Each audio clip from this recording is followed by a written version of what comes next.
Okay, good morning everyone.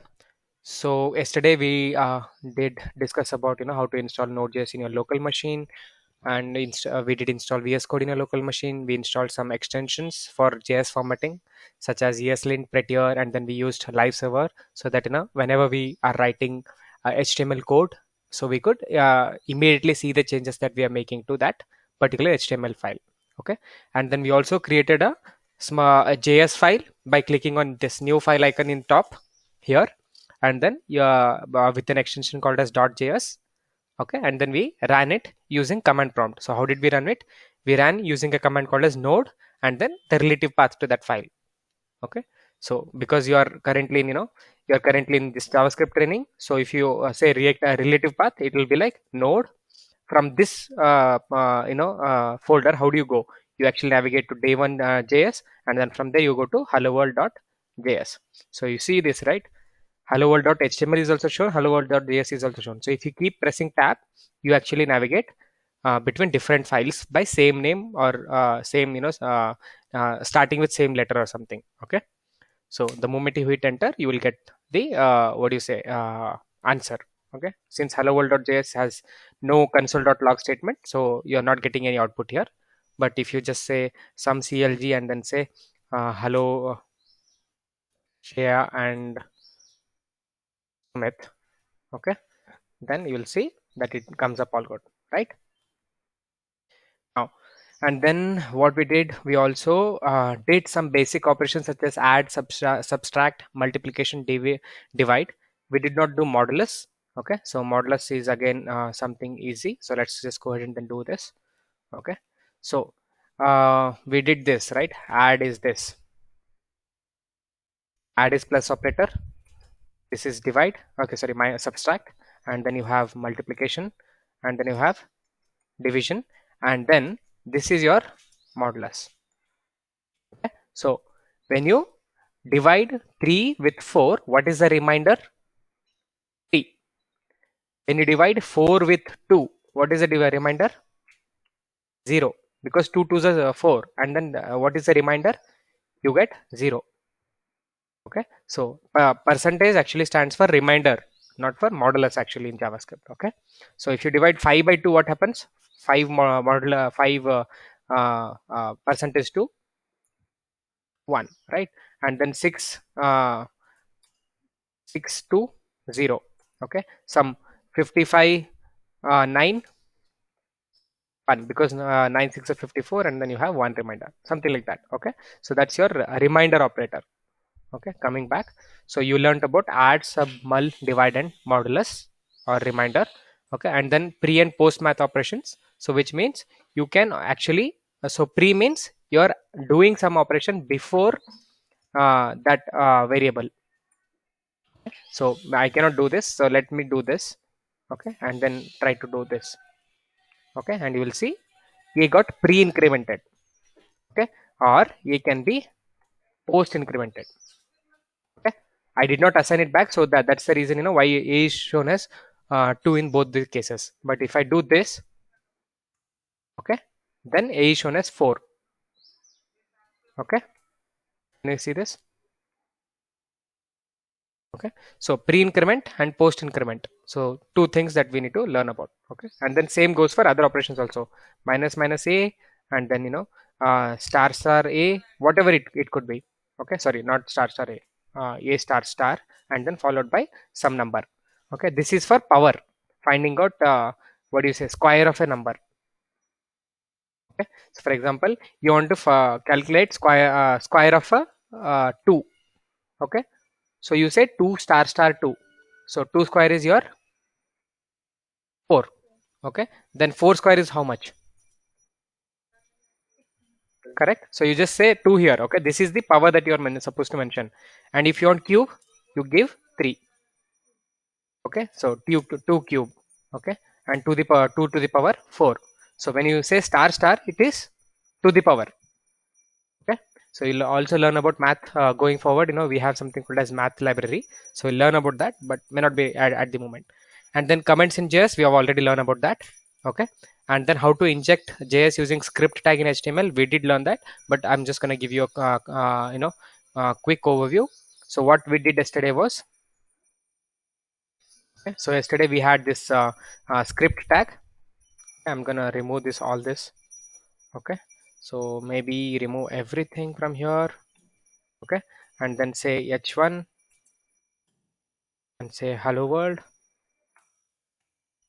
right? And then what I did, I just said go live, and then it actually opened me in this hello world here. And then what I said, to document dot create a element called button.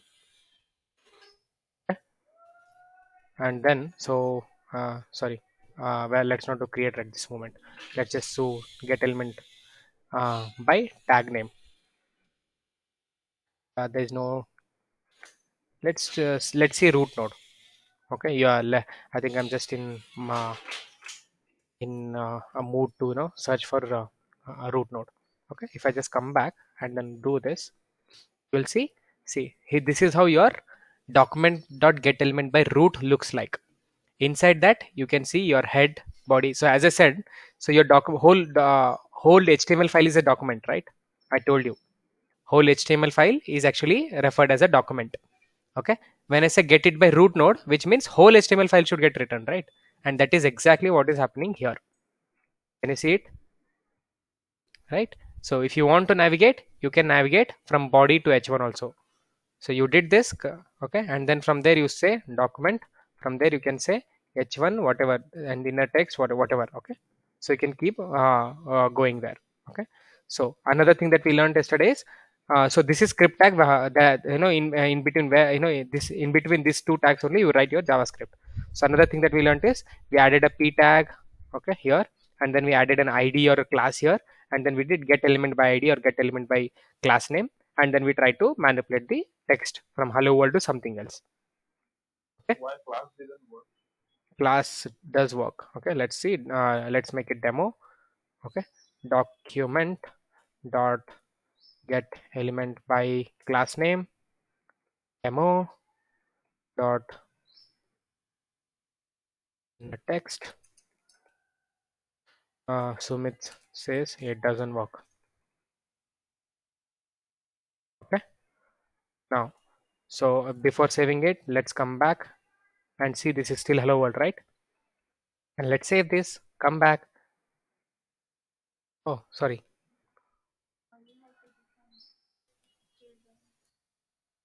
Yeah, let's see. What did I miss there? As I said, if you are confused, just come back here and then see what is coming up, and then see that it did not work because you are supposed to, when you do class name, so I said you that it's generally applicable for a block, right? So because the block is actually inside this, right, 0 and then inside that. Okay, so let's go ahead and then do 0.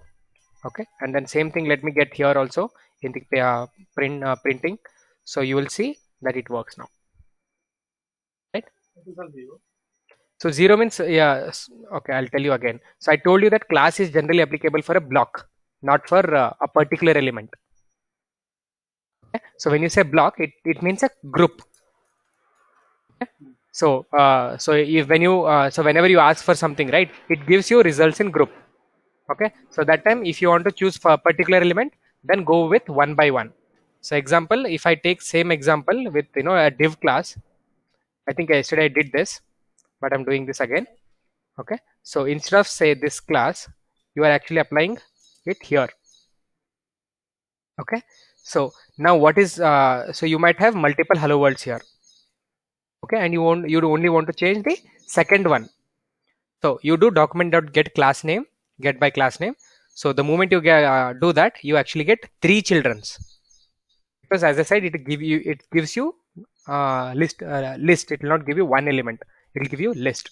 So then you are supposed to choose, okay, either first element, second element, or third element. And then I'm sure you must have, you guys already know it, or if you don't know, then generally what happens is, this array indexing starts from 0.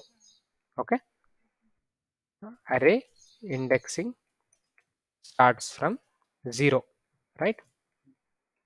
That's the reason you say 0 here. I mean, I was choosing 0 there, but if you want to change this, what would be the index? The middle one? One. 1. That's it. Correct? Yeah. And then you see that, clearly this is not working as a comment in HTML because this is not the way HTML expects it to be. So how does commenting work in HTML? Forward slash star. Right. Now, this is how it works. Okay. Okay. So the shorthand for that is press Control plus this symbol /.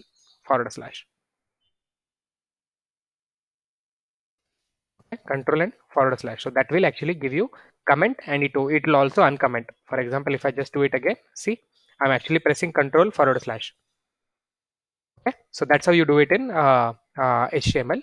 And if you want to do it in JS, single line is this. Okay. Again, so the same thing can be used here in VS Code. You can do Control /. Okay. So that's for single line. I mean, if you have changed the second text of hello world to Sumit says it doesn't work. So if I want to change the whole, so I have to give the error name 012 Yes, exactly. And then going forward, when we learn about how to do looping and stuff, so that time you will understand how can you write a small function and do it. For loop, while loop. Yeah, correct. So currently you have 3 elements, maybe you have 30, and then you cannot keep doing it again and again, right? So that time, that's where your looping and branching concepts comes into picture. Okay, because you might want to apply for first 10, skip to 11th, and then apply for next 5, skip 12th, and so on. Okay, so you might want to do those kind of things. So that's where your branching and looping concepts comes in. Okay. So okay, so I think that's about how we did using this thing. And then again coming back, so same thing can be done via as I said, we were writing script tag right in the HTML element, but we could actually write a JS file separately like this. Okay, and then we could use that JS file. Okay, so we could import that JS file here by just saying src, and then you can just give a reference to that file. Okay? You can either do this or you can just do this. Okay, script. You have to start the JS file with function. No, it's not a function. Okay, let me just go ahead and then change this, and then let me just say this one. I'm commenting this. Okay, or this. I just removed it. This is what you had, right? In your HTML file, you had p, and then you had a class called demo. Okay, so what I want to change, I want to change hello world to what? This changes text by choosing class, choosing class by class name, right? So if I just come back, you will see that it worked, right? So how I did it, I was able to achieve it by just importing the JS file. Okay, so this is exactly what happened in my personal website also. You had seen that there was JS files, there was one div file, right? And then there was one JS file, and then that was responsible for injecting all the HTML, correct? Right, so exactly same thing. So yeah, only difference is there it was ID, here it is class, and I told you the difference between ID and class. So ID is specifically for one particular element, specific element, whereas class gives you a group of elements as a result. Okay, that's it. Yes, Shreya.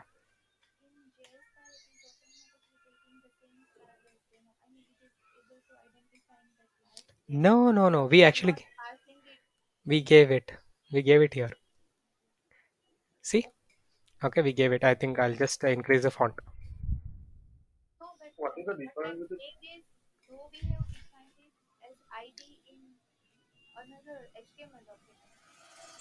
Yeah, HTML document we defined it as ID, but what are we doing? We are importing this JS file here, right? So what happens is behind the scene, this JS is actually getting injected here.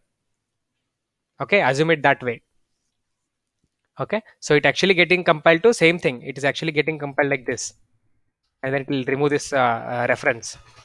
Say for say. Okay, so it is getting compiled like this only, which was originally it was like this only, right? In the previous example.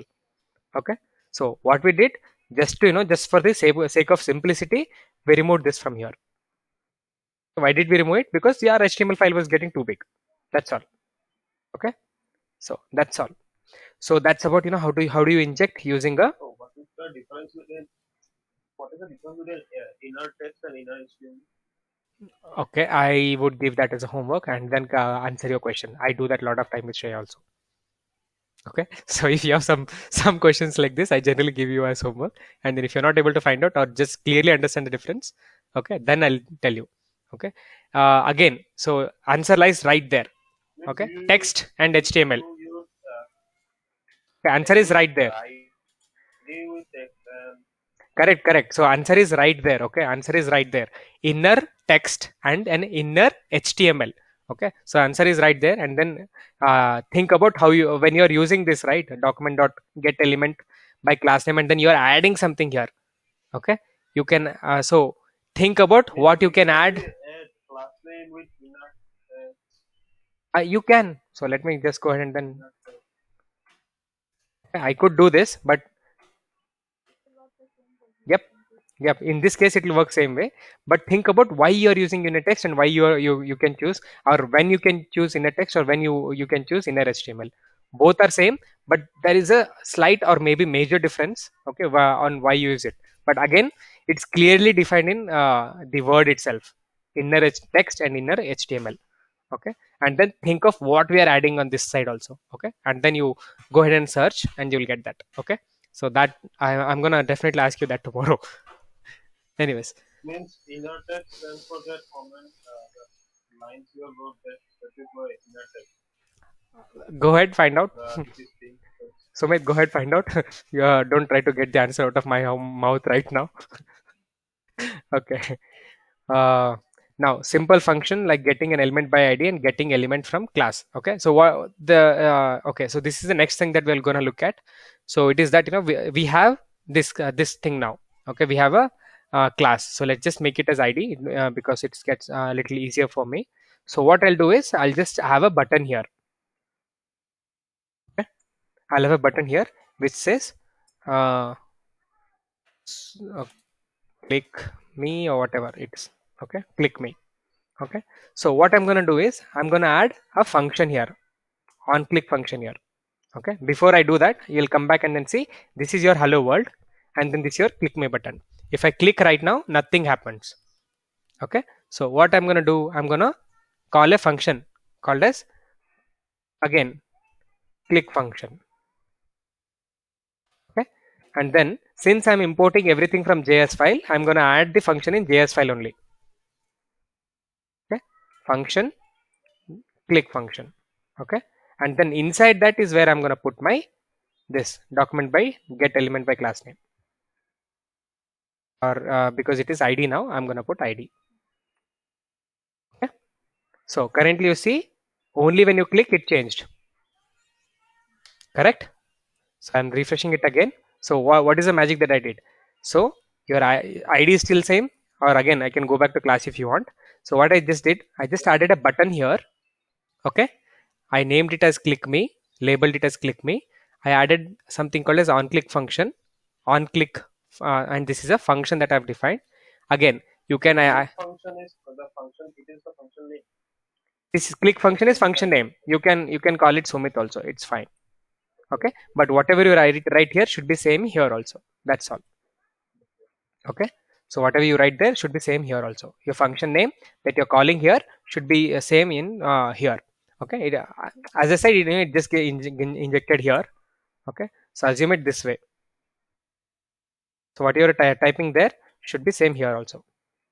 If you're typing Sumit, it should be Sumit. If you're typing Shreya, it should be Shreya. So the moment you click on something, it changed. Correct? Now, so I just want to make it little more dynamic. For example, the first time I clicked on this, it actually changed. But next time I'm clicking on this, it is actually not changing anything, right? So what I want to do is I just want to say toggle text. Okay? So what do you mean by toggle text? If I click on first time, it should show a different text. If I click again, it should go back. You're getting it? It should work something like this. For example, I go to this kailash.space, right? This is my website. If I click on this, what happened? The theme changed to dark, right? If I click on this again, it went to light mode. Correct? So that is exactly what I want here. Okay, so you click on toggle text, it should change, and if you click again, it should go back to original text. Okay, so how can you achieve that? Think of it. How can you achieve that?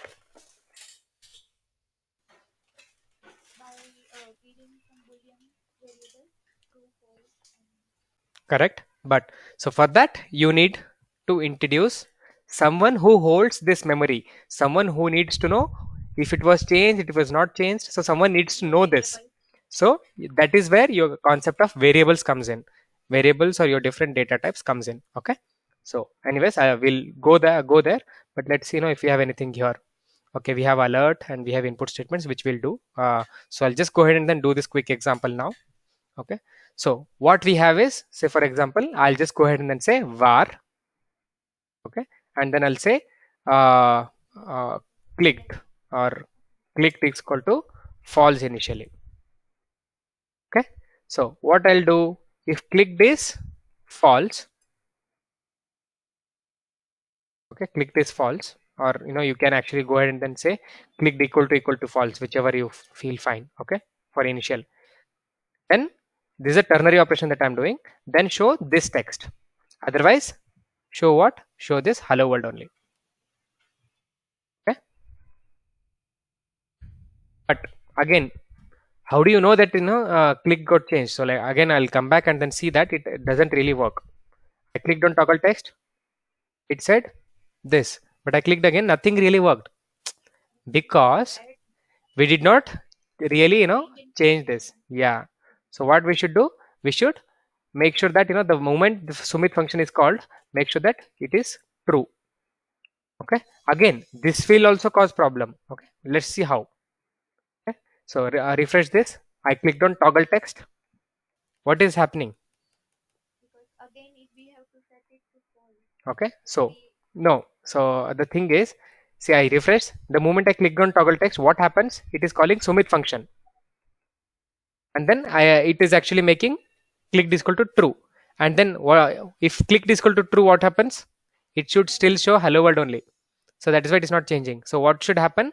This should get called after text really got changed. Okay? So clicked should be true only after your text got changed. So if I come back and then click on this now, your text got changed, right? Now it became true. Okay. Now if I click on this again, it will go back to hello world. But if I click there again, it will not work. Yeah. The reason is you're making clicked true all the time. Okay. But what it should be opposite of whatever it is right now. Right. So if I just come back now, if I refresh and then click on this, see, now it works. Okay. I know this is like little overwhelming example, but just we just wanted to know how you can maintain state variables. That's all. Okay. Again, the reason is the reason why I choose this example is this is how you're going forward. Your React would work based on certain conditions. You are actually showing certain elements, HTML elements in your what do you say um, in your web page. Based on certain conditions, you are showing certain HTML content. Based on certain conditions, you are not showing certain HTML content. Okay, that's how your single page applications work. Got it? So you have everything, but you choose to show certain things based on certain conditions. That's all. Okay. So was it a really big example, a small example? How did you feel, Sumit?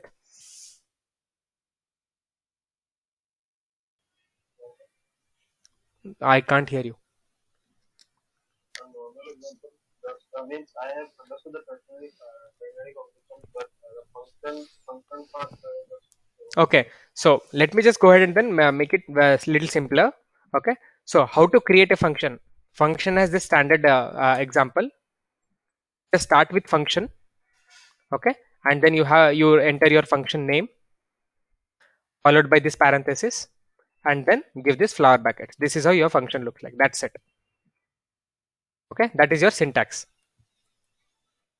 Okay, syntax for function. Okay, this is where your logic goes in. Okay, and then how do you call it? Whatever you're copying it here, right? See this one, this function name followed by this. Just copy the same thing in your HTML directly here. See, correct? Sumit was directly called like that, right? So similarly, whatever you enter here, directly put it. Okay. And the variable. variable thing, yeah. So variable thing, it's okay. Just go ahead and then refer to this video again, and then you might be able to make some sense out of it. Okay.